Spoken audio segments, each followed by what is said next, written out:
Welcome to Conversations with Big Rich. This is an interview-style podcast. These interviewed are all involved in the off-road industry. Being involved, like all of my guests are, is a lifestyle, not just a job. I talk to past, present, and future legends, as well as business owners, employees, media, and land use warriors. Men and women who have found their way into this exciting and addictive lifestyle we call off-road.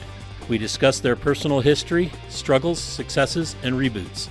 We dive into what drives them to stay active in off-road. We all hope to shed some light on how to find a path into this world that we live and love and call off-road. Whether you're crawling the Red Rocks of Moab or hauling your toys to the trail, Maxxis has the tires you can trust for performance and durability. 4 wheels or 2. Maxxis tires are the choice of champions because they know that whether for work or play, for fun or competition, Maxxis tires deliver. Choose Maxxis. Tread victoriously.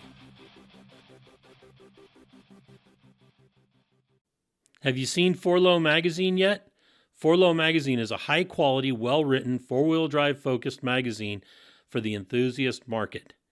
If you still love the idea of a printed magazine, something to save and read at any time, 4Low is the magazine for you. 4Low cannot be found in stores, but you can have it delivered to your home or place of business. Visit 4lowmagazine.com to order your subscription today.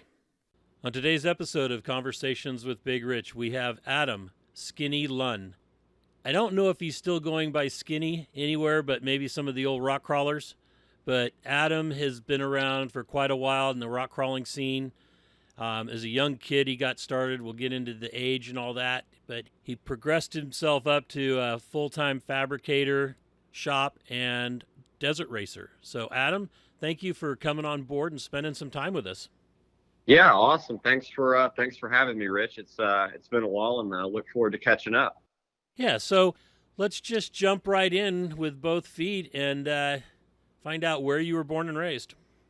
I was born and raised in Wichita Falls, Texas. It's about 2 hours north of Dallas-Fort Worth, and kind of right here on the Red River. And born and raised here, and actually, out of all the crazy and wild places I've worked and lived, I've kind of come full circle, and that's where I'm living back today, a suburb of right near where I grew up, and that's where my shop is. Oh, excellent. And when you grew up in Wichita Falls, I've been through there a number of times. Were you like in town, or were you on the outskirts, more rural? I was growing up. I was in town, but my family's always been into ranching and a little in the oil business. So we were always running around ranch and lease roads, and that's kind of how I got into four-wheeling, to be honest with you. Okay, and those early school years, were they, how did they impact your future life? Were you studious, or were you a little rebellious, or whatever?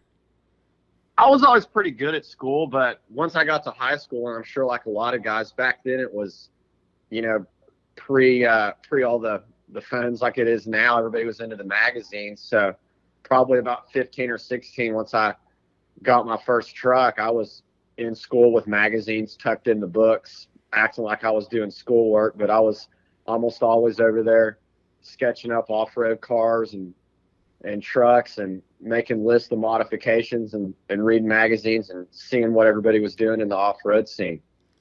And did your high school offer like industrial shop classes or anything like that? Yeah, they did. And actually, like, I give big credit to them for being one of the few that still had it back in that day. They're kind of coming back around now, but we had what they just called ag, and that was at a full metal fab shop with torch and welders, and you could go in there and kind of use the stuff as your own and really dive into it. And that was key. I kind of did that my junior and senior year, and that's when I kind of got bit by I enjoyed driving them, and even to this day, I'm not sure which I like more, driving or building them. I kind of got bit by the fab bug there, and haven't been able to kick it since. Very nice. So then when you were at that age where you said your family had, did some ranching and that kind of stuff, and you were out on the ranch roads, were you driving yourself, or were you What was the first vehicle you got to drive? So first vehicle I drove was a '60s F100 two-wheel drive, which sliding around. Down here in the South, you drop pretty young. I mean, we were probably 10, maybe a 9, 8, starting driving that thing. And then in high school, I wanted back then it was like the thing. I wanted a Z71 pickup so bad, and got a used extended cab 4-wheel drive Z71 pickup when I was 16, and then lifted it up, put it on mud tires, and was into, back then it was just mud bogging, hill climbing, just kind of, rallying that thing around. And that's what led me to start grabbing the magazines. And that's kind of when I started seeing, got bored with the mud and then seeing all these guys on rocks, and was like, man, just fascinated with it. So as ridiculous as it sounds, I started chopping this thing up and thought I was going to rock crawl a Z71 pickup, and was just, really fascinated with it. And then realized real quick, a Z71 is a little too big for rock crawling. So then it kind of migrated into K5 Blazers and Jeeps. And my dad, he was hacked at me because he thought I was tearing up this nice truck. So he made me a deal. He said, why don't we sell the truck and get a little commuter car, and then I'll let you have $5,000 to buy a beater, and you can do whatever you want to that thing. So got a K5 Blazer and made kind of a buggy out of it. And that was really the start to, what I consider real off-roading. And when was the first time and where did you get a chance to get out on the rocks? So we kind of would just, mess around here local. There's some actual somewhat mild rock crawling around that we would do. And then I saw in the magazines that everyone was going up to these places in Oklahoma, Clayton, Oklahoma, Disney, Oklahoma, which are still popular to this day. And they had, back then it was one of the first K5 runs. There was a forum called Colorado K5, and they had a big run out there in Disney. And I begged my granddad. I said, I got to get to this thing. Can I borrow a pickup and a trailer? And I towed my Blazer up there and saw for the first time what real rock crawling was, and met guys from around the country, and how cool that was, all the camaraderie and, in the industry and the sport, everybody helping each other fix their rigs, and was just kind of bitten from there. And then saw that they were going to have a rock crawling championship event in Johnson Valley, California. Where they were going to pay, I think it was maybe $20,000 back in the day. And that's all I could do is just read about this competition every month in the magazine, and convince my granddad as my senior year to haul all the way out there with me from Wichita Falls, 28 hours, something like that. And hauled that thing to Johnson Valley. And that was my first competition. I think had just turned 17. So probably 98, 99, somewhere right in there. Okay. And did you actually compete at that one? Yeah, I did. And honestly, we were what I would consider decent for back home. I thought we were pretty good. I'll make you laugh, Rich. I figured we would go out there and probably win the thing, some cocky kid. And so I show up, and the first thing I see is Jason Pauley's buggy in the parking lot where we were staying the night I got there. And I'd never laid eyes on something with a whole tube chassis, rear steer, a real buggy. And I was just in shock. And I remember looking at my granddad, and he even knew nothing about the sport. And we could see all the other rigs in the parking lot. And I think right away we both knew we were a little bit outgunned. But still, I thought we could probably get it done. And long story short, my grandpa said we showed up with 4-wheel drive and we left with 1-wheel drive. We broke about everything on that car. We at least started every obstacle both days, and I think we got dead last, but it was the most fun I'd ever had. And I was hooked on it. And my granddad, he has a little bit of rodeo background, and the whole time he kind of spent researching and watching the guys that were doing good. And we went and watched the awards, and he told me, he said, and Jason Pauley won that event. And he said, what we need to do is we got to go talk to that guy. The rig we're in isn't gonna cut it. If we even see if you've got any talent at all, we're gonna have to have a better car. And so we approached Jason in the parking lot and George Wadeson after about buying their car, and they told me they had just built it and that one wasn't for sale, but they had previously been crawling in a CJ7 that was pretty heavily modified and thought it'd be a good one for me to get going and learn in. So we kind of struck a deal right there with George and Jason to get that old CJ. And that's my granddad, I think, a little bit. He got the bug as well at that point and kind of saw the fire in my eyes. So we were he told me, he said, I can't fund your way in this thing all the way, but I'll get you started and get you a car to learn in, and maybe you can get some sponsors and a little help and work hard and get a job and put in your own money and maybe do this if that's what you want to do. And that's kind of how it all started as far as that. And then I realized, living back then, almost everything was kind of like off-road racing. The capital of it all was more in the Southwest. So I convinced my parents that I wanted to go to Arizona State to go to college, mainly in the back of my mind, knowing that's just where all the good wheeling was, and to be more centrally located to the competitions. But kind of convinced mom and dad that I was just mainly interested in the academics out there. But as soon as I got out there, I immediately just started crawling pretty much every day out there. And that's when I would really say it all started kind of coming to fruition. And who did you hook up with first in Arizona? So back then, Pirate 4x4, it was just really starting to get big. And so I remember I had nowhere, of course, to keep a buggy or my Jeep and my trailer. And so I just put a post up, seeing if anybody would help me. And Ian Lilligeblad, one of the first guys I met, he didn't even know me. He reached out, still friends to this day, one of the nicest guys.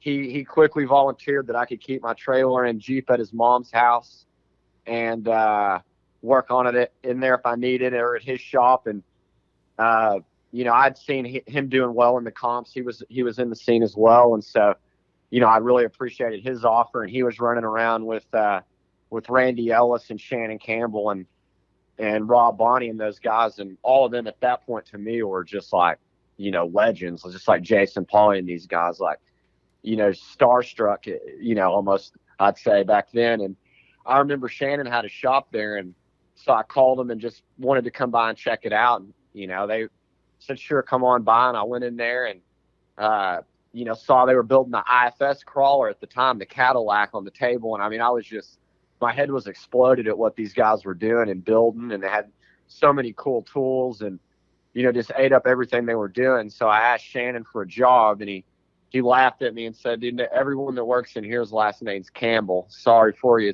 It's not going to work out. And so I was kind of disturbed. So I thought about it, and I talked to my granddad that night and was like, man, he told me no. And my granddad said, well, I'd get back out there with the broom tomorrow and just get to work. And I said, well, he told me he didn't hire me. And he said, well, I didn't say you're going to get paid. I said, I'd get out there and get to work.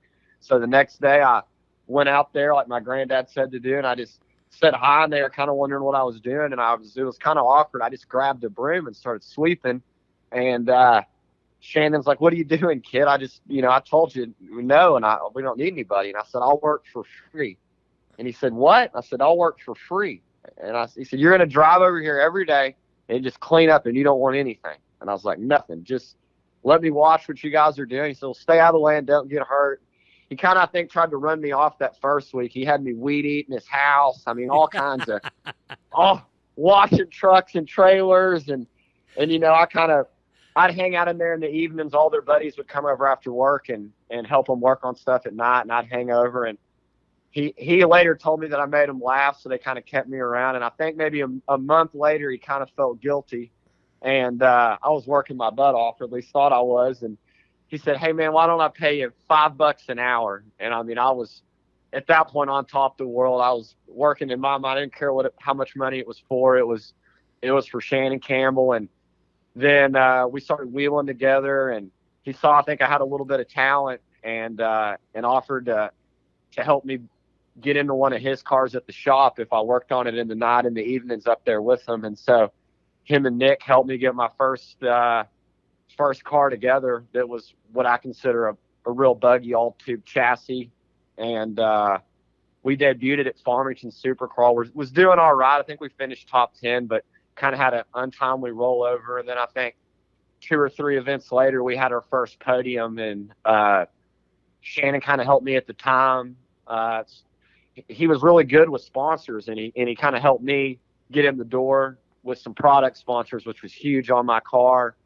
He always, everyone says it, but he really did. I mean, take me in under his wing. I mean, they were feeding me at the house. I was living in Waylon's room there for a little while. He was a little baby.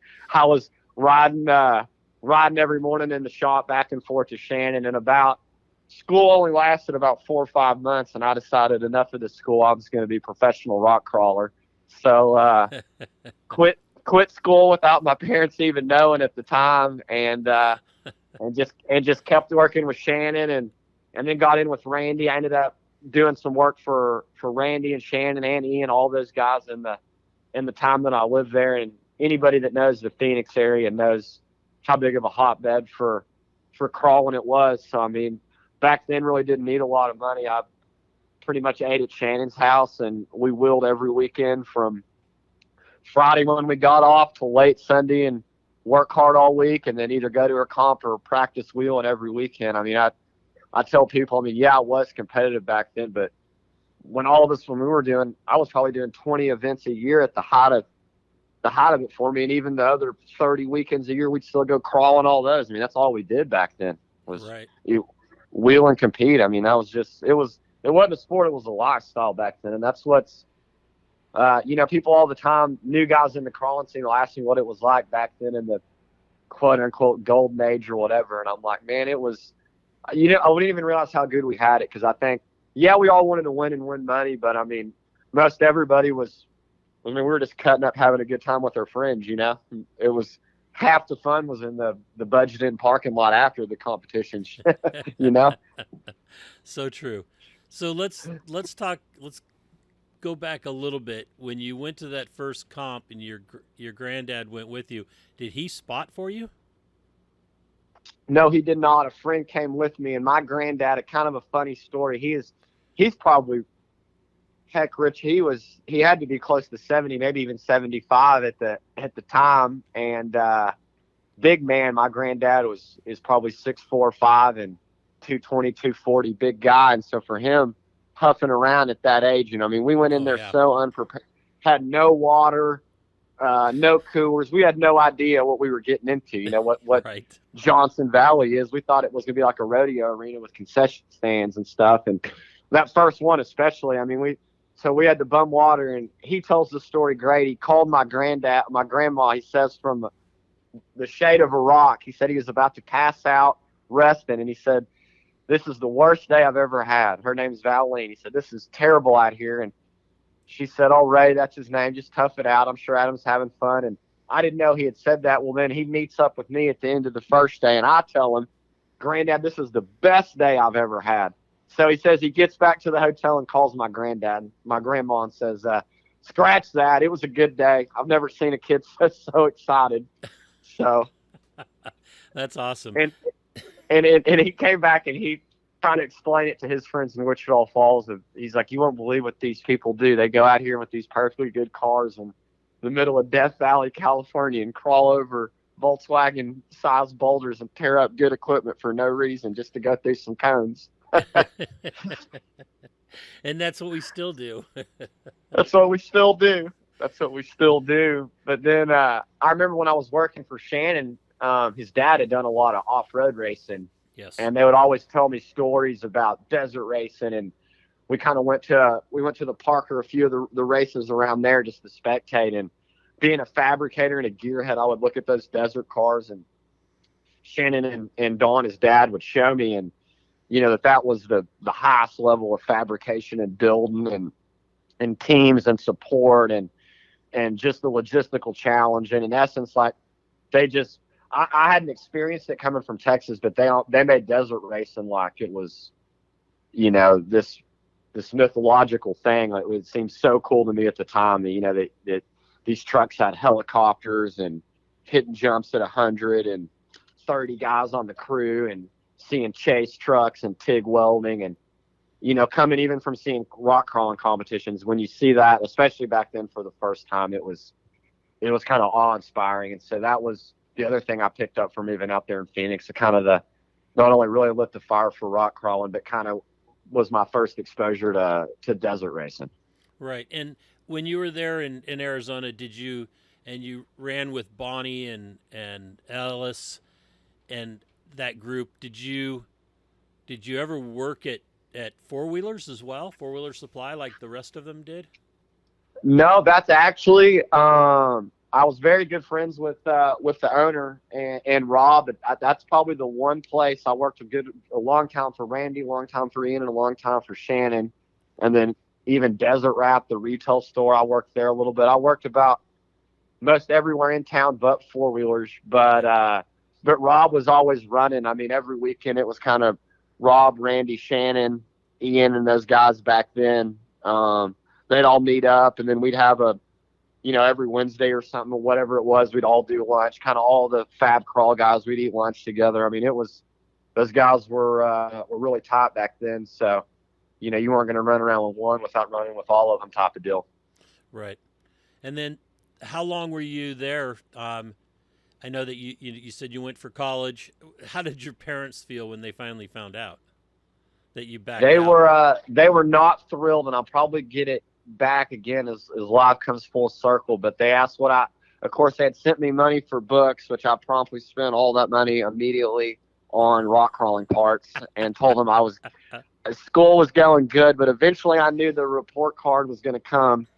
And I'll never forget when my dad called me, and usually it's my mom. When dad calls, of course, it's serious.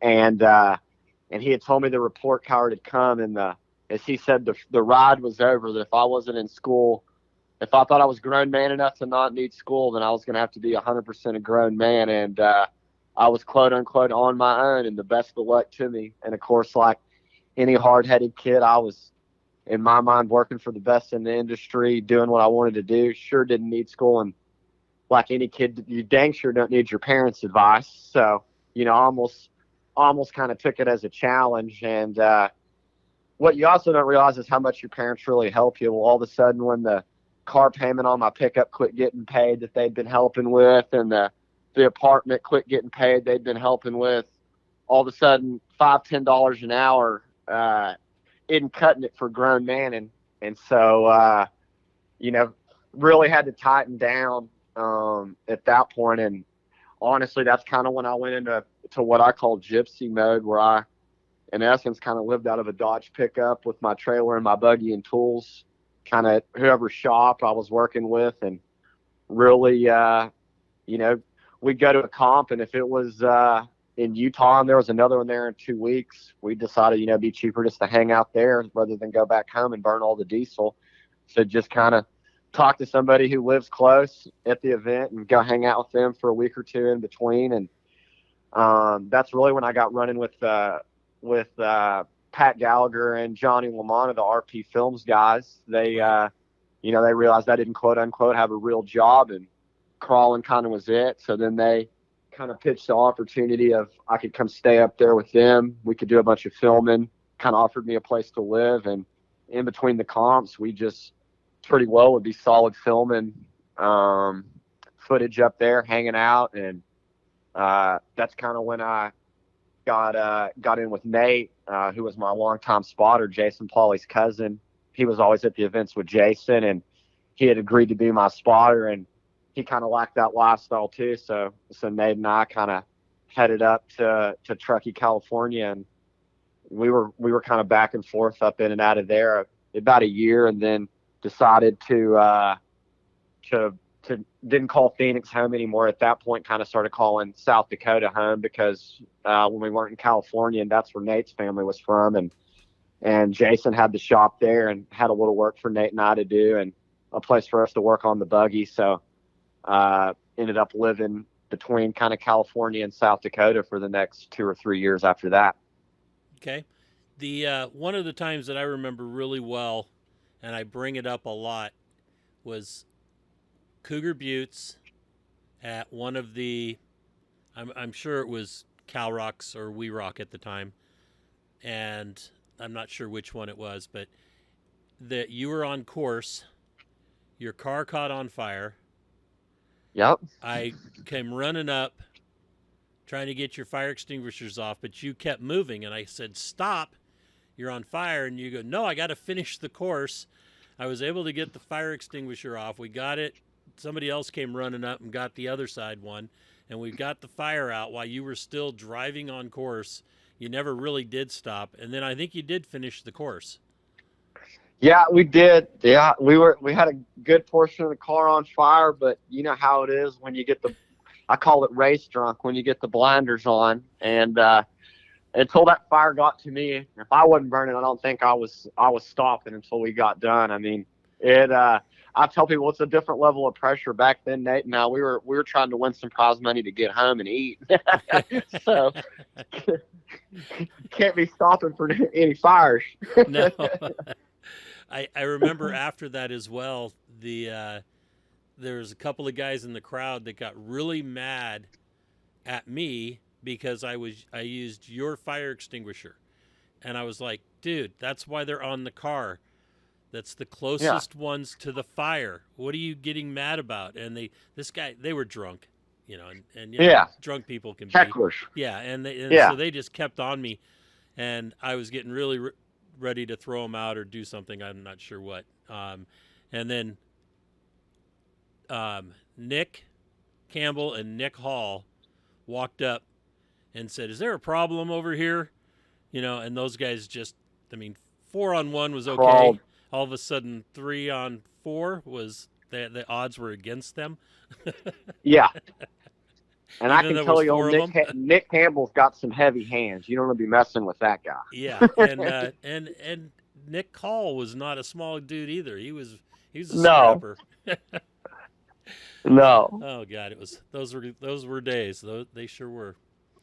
Those were the days. And another good funny one from one of your events, I'll never forget. We were on top of an obstacle, and it just got all kinds of crossed up in there. Really had no real option. And I remember Nate looking at me and saying, I think with the only option is just purposely roll the car, and I think we'll go through the finish gate if we roll how I think you're going to roll. And so we just rolled that thing down there, and we were so pumped. I think we got like maybe 5th place, which is like $750. And then, kids don't even realize we probably did 10 grand in damage to win the 750. But in our mind, it was like, it worked perfect, That's awesome. Do you remember what event site that was? I mean, they all kind of run together, but I'm almost positive. Again, that one was Cedar City. Okay. And then another, I remember they had the wall, as everybody calls it. I remember when that was first there at Cedar City, and we drew it for first obstacle day 2. So you had to sleep on it all night. And I remember the last car to go on day 1 was John Nelson and Tiny, and I remember he rolled all the way. One of the most vicious rolls. I don't know if you remember that, I've ever seen crawling, like all the way from the pirouetted off the top of the wall and probably 30, 40, 50 foot right to the roll cage. About smashed the thing. And so we had to marinate on that all night. And I remember in the morning trying to brush my teeth and like gagging on water. I was so nervous. It was probably the most nervous I've ever been in a crawler was that wall there in Cedar City. And I remember walking it thinking, you promoters have lost your mind. There's no way anybody's going up this. And sure enough, you know how it is. You put some bonus cones somewhere, somebody's going to figure out a way, especially back then, to do it. And it was just wild. I remember kind of the walls what started, but just from there, the progression of not only the obstacles of the cars. And it's, I tell people all the time, you can watch video, do whatever you want, but unless you really experience true big crawling, you can't put it in words. It's phenomenal what's really possible in those things, Yeah, that's so true. We have so many people that show up to events now because with all the media, and social media out there and everybody playing the videos and everything, that we get a lot of people that have never seen it in person. They've seen it in video on social media. They show up and they're just absolutely astounded about the difference. Oh, that climb and that drop didn't look all that bad. And then they're standing there and they're like, totally blown away. Yeah. And yeah. it's just, it's not gotten any easier. That's for sure.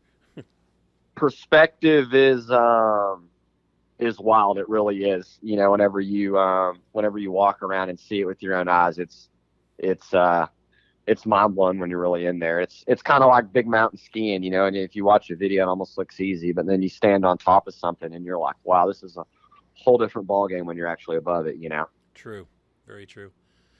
So then you were up in South Dakota, working off and on with Jason Pauley and doing events and stuff like that. What Yep. What came after that? Well, after that, I remember rock crawling was kind of, you know, it's debatable what caused it, but, you know, some people say the moon buggy, some say whatever the economy at the time, but for whatever reason, like everyone was starting to kind of go away from like the competition crawling. It really, especially like with the 2-seat cars, what was kind of what I keyed on earlier, what was always so fun to me about the sport is I was able to compete in something that you could also recreationally have fun in. Right. And in my mind, like in my personal opinion, no one will ever know, I think what killed the sport, or didn't kill the sport, but hurt the sport, is when the cars went away from something that you could use other than competition. We all went to such small fuel cells, single seaters, you know, moon buggies or variants of it. And those cars, in essence, other than competition, they really don't have any practical use. I mean, sure you can, but how much fun is wheeling a car that can only run for 25 minutes and you can drive by yourself? It's not the same as it was. And so I think when you took the recreational aspect away from it, it kind of lost the fun and allure to a lot of people. So for whatever reason, it seemed like honestly overnight, everybody started going different directions. Guys were getting into short course racing. XRA was kind of popping up. Everybody was starting to, you know, have these murmurs of what rock racing, which to us back then, I'm sure you remember, like there was no such thing prior to that. Like no one ever tried to go fast while you did obstacles. It was all about control, doing it fluid, just traditional crawling. Right. And, you know, I was kind of, you know, back in high school, some of my favorite things to do was just high speed gravel road ripping. And then whenever we'd go wheeling on the weekends, half the fun was we'd go race our buggies. I mean, we were basically off-road racing, Shannon, Randy, everybody racing trail to trail, almost what Hammers is now, but just for fun, but in junkie crawlers, you know, just to beat your buddy while you drink beer to the next trail, to talk mess, you got there quicker, you know? Right. And so I got rumor that, you know, Shannon, I think he went and did one, and I talked to him, and he was like, man, they're a lot of fun. And one was coming up in Cortez, Colorado. So I kind of outfitted my competition buggy. Some, you know, the old back then, I joke, the race car conversion, all that was back then was like a set of air bump stops. You know, that's all pretty much anybody did on their crawler. Put a bigger gas tank in a set of air bumps, and now you got a off-road racer, and kind of went out there, and we did well. We got a podium, and it was fun, and I really liked the adrenaline of going fast. It was kind of a new challenge, and realized that the car was pretty limited. I was going to need to build something from scratch. And then I got to thinking about it. And at that point, I'd been watching those desert people videos like over and over, you know, and it was just obsessed with kind of what I keyed on earlier, desert racing. And it was like, maybe this is a good opportunity to make a change. And decided it was kind of a wild decision, but some friends of mine had started a retail off-road shop here back in Wichita Falls and were doing well with it, that I went to high school with. And they offered me the opportunity to come back and work with them, kind of get closer to home, shop space. I'd kind of honed my fab skills working with all these guys, was a decent fabricator, and decided I was going to sell my rock racer, and sold it to a guy in Albuquerque, and then bought all these parts and decided I was going to build a 7200 desert race truck, which back then was a brand new class they had just introduced, which was in essence supposed to be a trophy truck, but with a V6. And I remember at the time, honestly, people were laughing at me when I told them I was going to build one. Like, there's no way you could do that. You could build something, you know, yourself. And honestly, looking back, I mean, they were kind of right. We had no idea what we were doing, but we did get the thing built, and it took about a year and a half. And that's I mean, I worked on this thing like 20 hours a day, 7 days a week. All I did was work on building this truck. And, that kind of started the next, chapter of my life / career, whatever you want to call it. I kind of switched from the rock sports to the desert at that time, probably my mid-20s, and got it done, and found some local sponsors. I joked I was kind of like Tin Cup, the golf movie, showing up to my first desert race. We get out there, and all these other guys got energy drinks and shot companies and Ford and all this on their car. And I think we had a septic company and a farm implement supply company. Is that why you called a it couple the of my tractor? other buddies helped me get out there, and it was the '07 Henderson 250 was our first event, and we showed up. We had no GPS. The other racers, they couldn't believe it. Like, you guys don't have a GPS? And I was like, no way, man. That's like $1,500. We can't afford that. We're just gonna go off the map. And they're just looking at me like I'm crazy.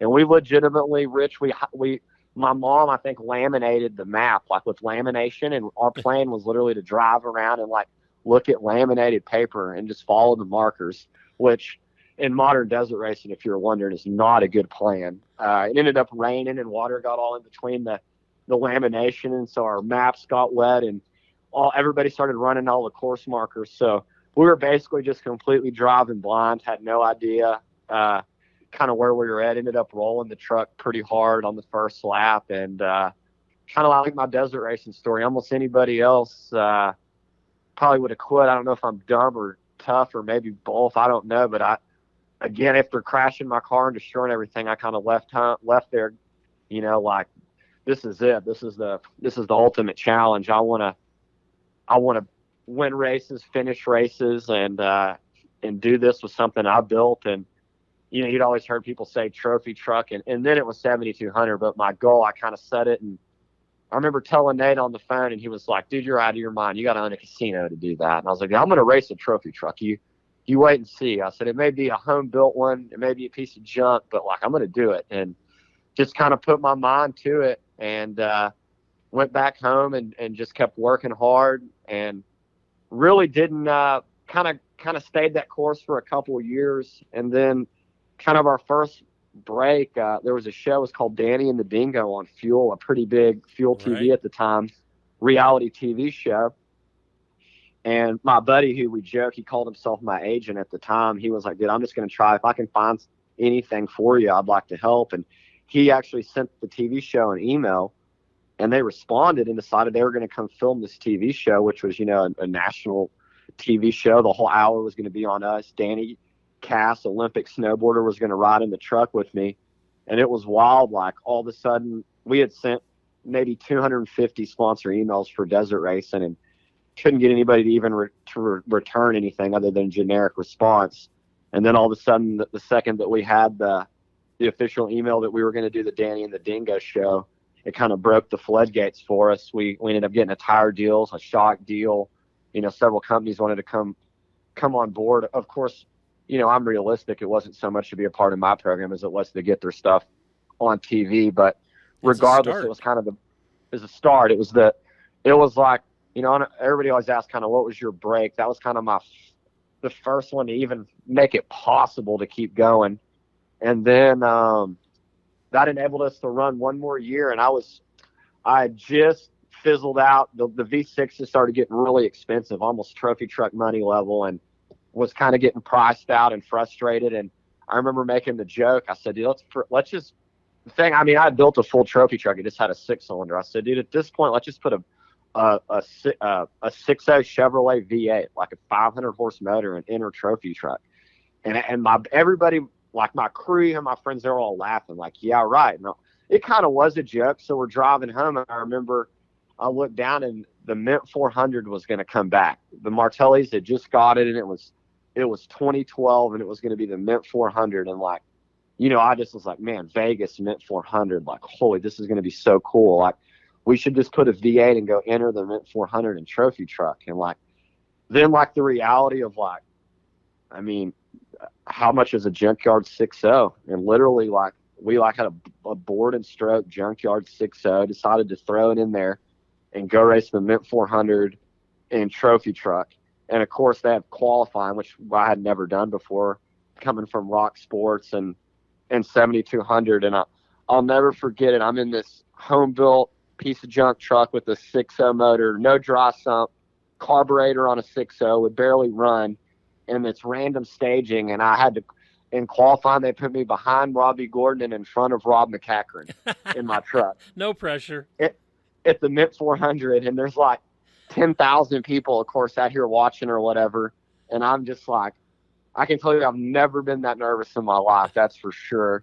And amazingly, we got around there. It wasn't like, my friend said it wasn't embarrassing slow. Maybe they were being nice. The thing was loud. At least we had it like on straight headers, so it kind of at least sounded like a race motor, you know. And we went off. I mean, back then, there was probably 50 trucks at the first Mint, and I think we went off maybe like 30 or 35th. And my whole family came out, and it was such a big deal to me. And of course, the motor blew up first lap somewhere relatively quickly. Oil got hot, it blew up, not enough oil in, but still, I could see how much fun everybody had. I had a few sponsors that had come up to me and shook my hand that were like, man, this is a really cool story. Some kids in a home built truck came out here and tried to race against, the big dogs. And the thing, we was literally spray painted OD green. Ugliest truck you've ever seen. And, so we come home, but again, in our mind, all we were away was we just needed a real motor is what we thought, and a little more seat time. And so we're back home, and I'm testing on a ranch out here, and I'll never forget it. It's the biggest break I've ever had in my life. It was a high-fence game ranch, the God is Awesome Ranch, Texana Ranch, where there's still races to today. They let me come test on their ranch. So we're driving around, and next door, the people who own the ranch next door, I look over and they're in a Raptor kind of watching us. I'm like, oh, they got a Raptor. That's pretty cool. And so sure enough, they come over, and turns out Jeff, who I'll get to in a second, Jeff Miller and his son Max is who rolls up. They're owners of Trophy Tractor. We had done a little work on his son's truck in the past at my buddy's retail shop. So we kind of knew him, small world type of deal. And so Jeff asked if I'd give the two of them a ride, and of course, anybody that wanted to ride, especially back then, I'm like, come on. So gave her both a ride.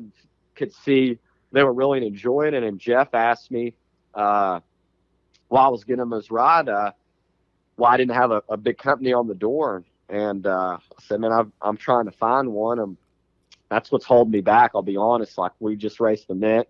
We're out of money. I'm just testing until we're just looking for a break. And he said, well, maybe I'd like to get my logo on the side of that. And I said, oh, you got a business, sir? And he said, yeah, I've got a heavy equipment sales and rental company. And, very modest guy, kind of downplayed it and told me that he'd be interested in me coming by his office the following Monday and talking about being a sponsor on the car. And so we go home and kind of Google his business, and you could see, like I said, he's a modest guy.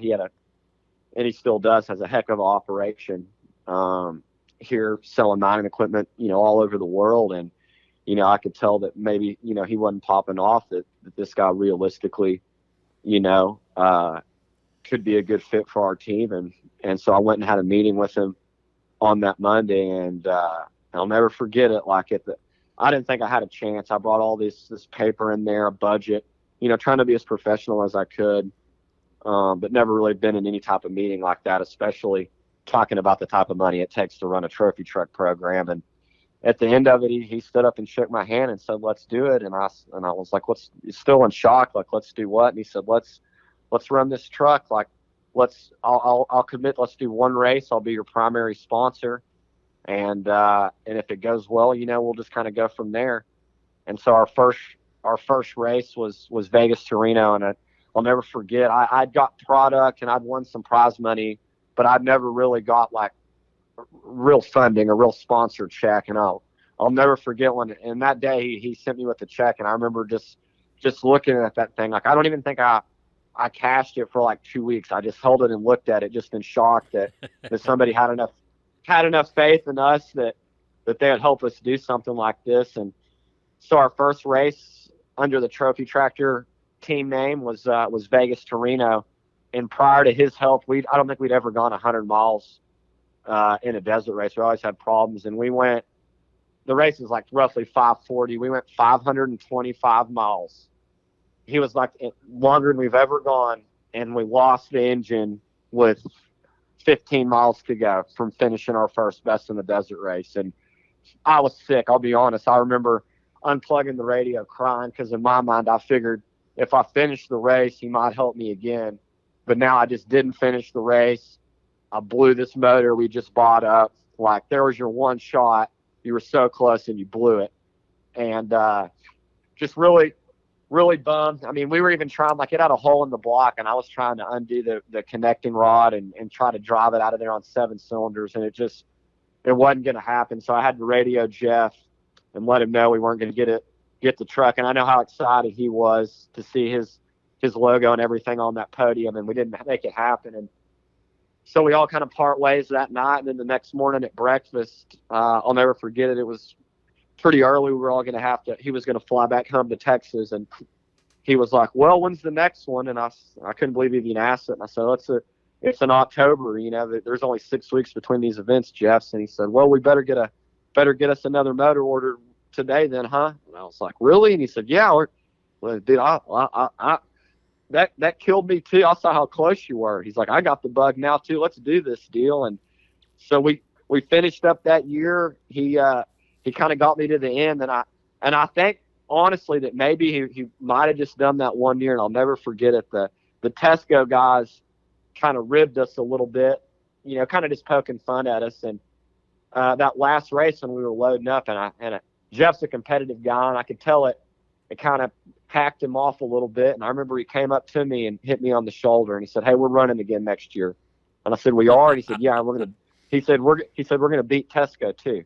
I said, huh? He said, yeah, we're going to beat Tesco. You watch. That's my goal. He said, let's get it done. And so he was a man of his word, and, kind of turning into a little bit of a ramble on it. But, I mean, in the end, fast forward, that was 2012, and I'm still racing with Trophy Tractor today. Been an 11-year relationship. We did over 50 trophy truck events together. We later changed to 6100 and now Class 1, but there's not a lot of guys that can say they raced 50 events, stood the test of time. You see a lot of guys maybe get to race a trophy truck 1 or 2 times and kind of fade, but we were there dang near a solid 10 years, at it, and really proud of that. And you still have that relationship.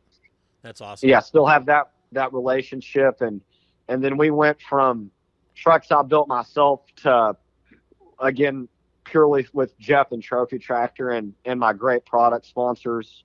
BFG's been with me almost since the beginning. We were able to get our Armada fully professionally built trophy truck with all the good parts in it. And at the end there, we had a good 2-season run in what I consider a competitive truck, a really competitive truck. We had a 3rd place finish in one of the 2-day events in a trophy truck. Looking back, I never won a big event in trophy truck, but I mean, I don't know as a privateer how realistic that goal really is. But, we had a number of top 10 finishes, and that next year we finished 5th in points out of 60 trucks and best in the desert, and actually beat both Tesco trucks. So nice. Jeff was really proud of that, and that was finishing top 5 for the year when everyone was running one series. I mean, that was back when all the guys were, if you raced in the U.S., you were running best in the desert. There really wasn't any other place to run. So to finish with all the heavy hitters, was really the highlight of my trophy truck career. Awesome. And then you went, is that after the trophy truck, you said you went to, what happened was as everybody sees now, the trophy trucks kind of were going the all-wheel drive direction. Everyone was going big block. And, a lot of people, I think, would guess a number that it takes to run a truck even somewhat competitively. But once you factor in all-wheel drive, big blocks, the new generation, what trophy truck is now, we were already on a shoestring budget at a big disadvantage when everybody was with small blocks and 2-wheel drive. And in essence, Jeff and I had a meeting. We were either going to have to build another new trophy truck to have anything remotely competitive, or we had the option of converting our existing truck to 6100 and determined that was better use of the funds. And at the end of the day, we're both competitive, and we got to believe, that we got a shot to get on the podium and win races. And when the 4-wheel drives came out, that just really wasn't going to happen in our current truck. So we moved to 6100, and about that time, that's kind of when we ran a couple events, and then through social media, I actually started running a little bit with RJ Anderson, and that kind of formed that partnership. I was getting a little older as far as desert racing is concerned. I used to do all the driving, but then, in your late 30s, trying to solo Vegas to Reno and some of these 500 plus mile events in a 6100 truck, 10, 12, 14 hours in there, kind of started to realize it'd probably be more on pace, be better to have 2 fresh guys, which most of our competitors were doing. And, wanted to bring somebody that was really talented that could help us. Social media was getting obviously big at that point, and realized that was the direction marketing and everything else was going. So I was like, man, I need to find a teammate that's savvy with video promotion, the business side of the sport. And RJ and his family are fantastic at that. And we kind of tried it on at one event, and now we've been, I think this is our 4th year. We've run every race together since the first one now. And so that's kind of been a good partnership. All of our sponsors kind of align as far as BF Goodrich, Rigid, Walker Evans wheels. So it was kind of a natural fit for both of us. Excellent. And I take it that the future holds the same as for right now. Do you have any plans on jumping back into the TTs? I do. I've kind of, like a lot of people, life has changed for me quite a bit. Over the last 5 years, I've got 2 boys married, 8 and 6, and all the time away from home. Of course, being based out of Texas and trying to run a full championship season, a trophy truck between testing and everything is, probably half the year away from the house. You got to figure if you want to be competitive, and really that isn't viable anymore with my home life. So we've kind of migrated we run 3 or 4 big events now, and that kind of necessitated the move to Class 1. Running a truck only 3 or 4 times to have all the equipment, everything that it takes to run a truck, all the extra bodies, etc. Kind of the juice really wasn't worth the squeeze. And so kind of my new plan now is I've stepped back. I call it, jokingly semi-retired. Running last year, we ran King of the Hammers Mint Baja 500 in a local Texas event. I think we'll probably do the same this year, maybe the 1,000.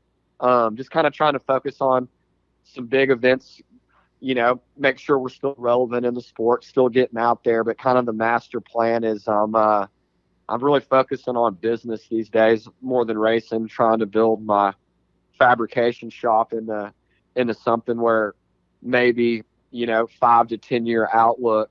I'd sure like to build my own all-wheel drive truck out of this shop and race it with my 2 boys. I can't think of, that'd be the icing on the cake, so to speak, to dedicate. I mean, for lack of a better way to say it, this is all I've ever done since 17. So I can't think of a cooler way to wind down is to race it with them, and then eventually pass it over to those guys and just crew chief for them and watch them have all the fun and memories that I've got to have in this sport. Cool. And your business is at the Area 53? Yeah, that's our fabrication business, and we've been, like I said, I kind of had all these tools you got to have just to keep a truck running, and then kind of when COVID hit, of course, I'm sure for everybody, and that's how I made my living, was off racing. I mean, that's all I do. And when COVID came, of course, sponsorship became tough for everyone, especially financial help.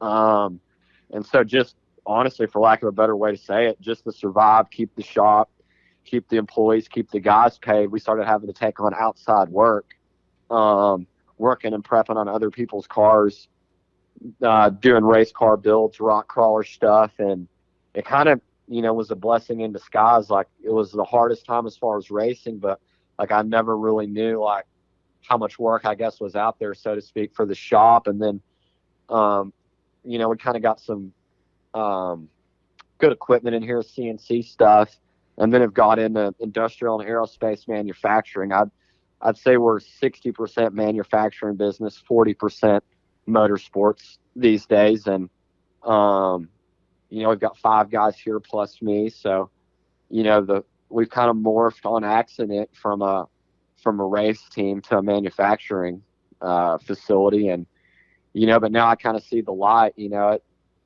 never could tell I have young guys hit me up all the time, 18, 19, 20. How do I race a trophy truck? And I remember people telling me this. I didn't want to hear, but the honest truth is the easiest way is go focus on building the business, make some money, then race a trophy truck in your 30s. Don't try to do it when you're 20 is the honest truth. And it took me 20 years to finally see. I don't know. I would have changed the way I did it. I mean, the memories were priceless, but I definitely did it the harder way. Spending other people's money is much harder than making your own. I promise you that.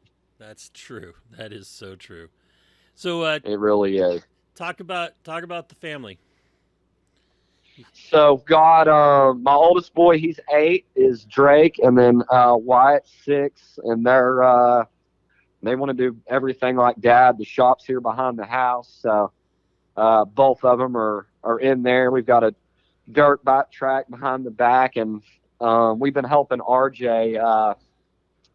Eddie, we took the whole family up to Crandon, kind of spent a decent amount of time out there in the summer, and I've been trying to keep him away from the trophy carts I can, but over there, and now he's discovered that you can race at 8 years old, and got the never-ending questions of when is it my turn. And so if I had to guess, we'll probably be putting together some kid racers in the shop here pretty quick. Awesome. Well, that's good. It's good that you're in a position where you can think about doing that. Yeah, and and it's funny how life works.